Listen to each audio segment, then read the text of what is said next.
So I didn't really plan this video because I thought 2.6 was coming out. Well, not today.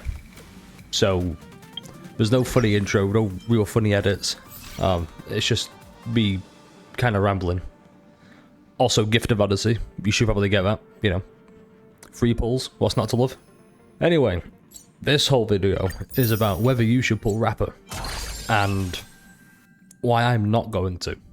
And this isn't going to be an MTAS situation where, oh, I'm not going to pull him and then 2 days later, guess who I've just pulled? Oh, this is straight up, I'm not. I'm saving for 2.7 because characters I want aren't here yet. Or at least the reruns.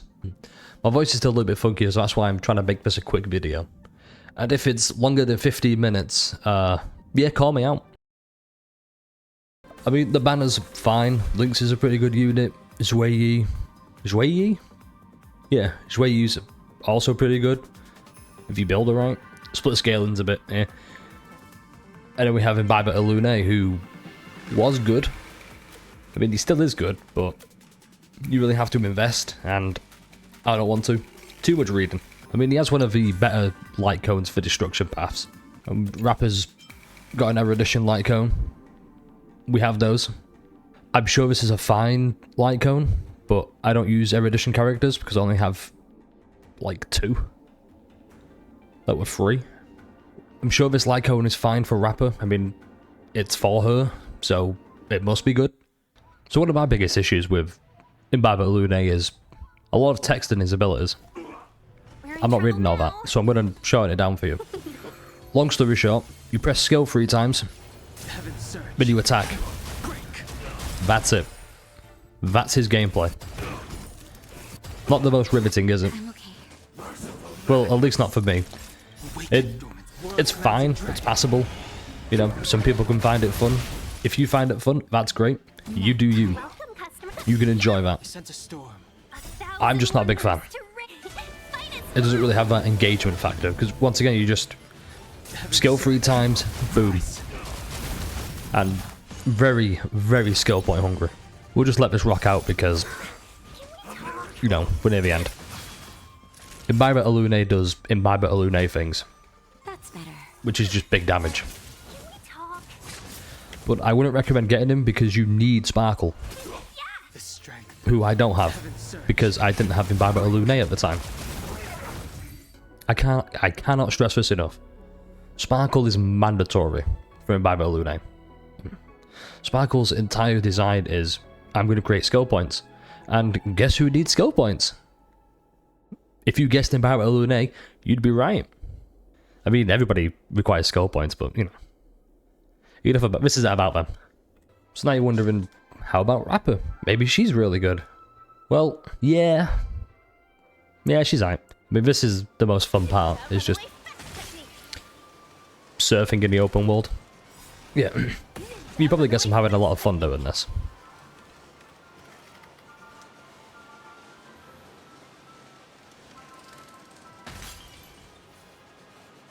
Once again, there's a lot of text here, so I'll just sum up for you. Uses break effect to break enemies. That's it. I mean, once again, it's fine. If you like that. But Firefly exists. I mean, don't get me wrong, Rappa's great. And if there's one thing I'm not when it comes to Firefly, it's impartial. As you've probably seen by now, by playing the game and seeing everyone else talk about it. How many MC is necessary? Just Super Break in its own is just so busted. Dreams do come true. Cosmic ninjutsu is ever changing. This is ninjutsu secret technique, dazzling obliteration. Her activating domain expansions are really cool. It always will be. It'll be super fun.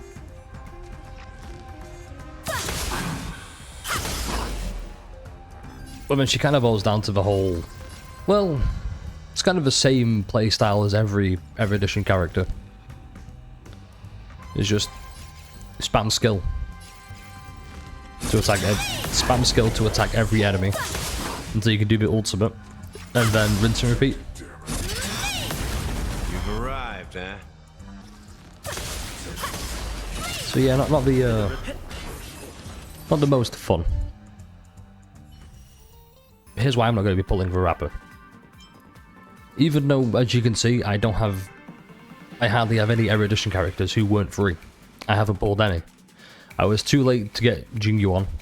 I've just been super unlucky to get Himiko. Jade, I missed out on. I didn't know how good she was with Blade, and now I want her to pair with Blade, so she's going to be a mandatory. Jingyuan, if you don't know, has issues, and the main one is Lightning Lord.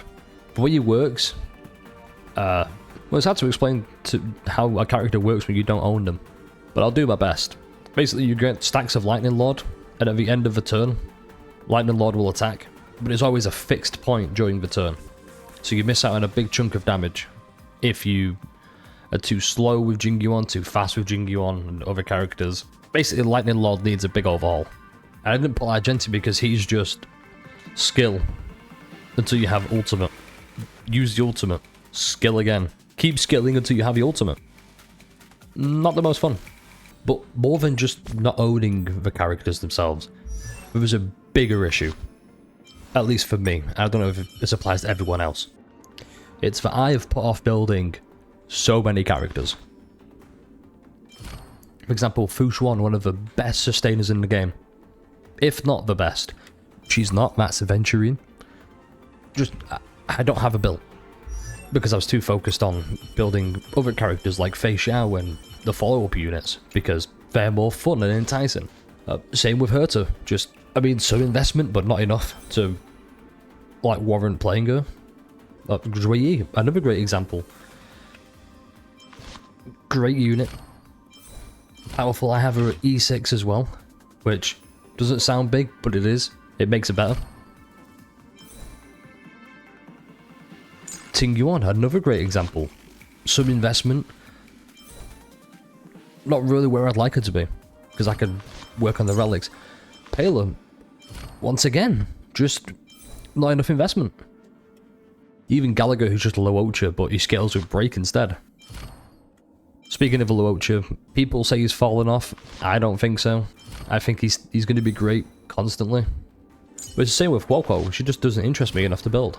And I know I should, because she's great. Even the most mandatory of mandatory units, Ruan Mei, isn't where I'd like her to be. She's passable.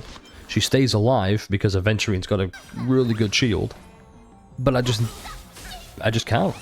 My brain wants those big flashy numbers that make me feel good. I've built her enough where, you know, she functions. Barely. But she could be built better, and it could make my teams better. I just haven't. Even old units like Asta, I need... Well, actually, no. Not Asta. Forget that. Another reason I won't pull for Rappa. Pure Fiction. This is the team I used to clear Wave 3. Because I just wanted to. It was something to do. It was a way I could procrastinate from actually building the characters you've just seen. Erudition characters are perfect for this. But I don't want to get Rappa for it because, well, if I can clear it using non-Erudition characters, why would I need an Erudition character? Here's the main reason I don't think you should pull for Rappa. In Phase 2, we get Acheron. I was lucky enough to get the light cone, because I'm just really good at pulling light cones, except for Topaz. As you can see, my Acheron, nowhere near where I like it to be. Still the best character in the game. And speaking of 2.6, guess who else is coming back? You guessed it. Baby girl. We've already seen my Aventurine. We know how good he is. But honestly, if you like the character, you like how she plays, you like how she looks, the style, go nuts. Pull Rappa. You'll love her. Even though I'm not going to, I think she's a great unit. She looks fun. I feel like I'm trying to sell it too much because I'm trying to justify not doing it. Anyway, like, comment, subscribe, you know, all the classic YouTube stuff. I'm going to keep saying it. You might as well do it before I ask. That's it from me. Peace.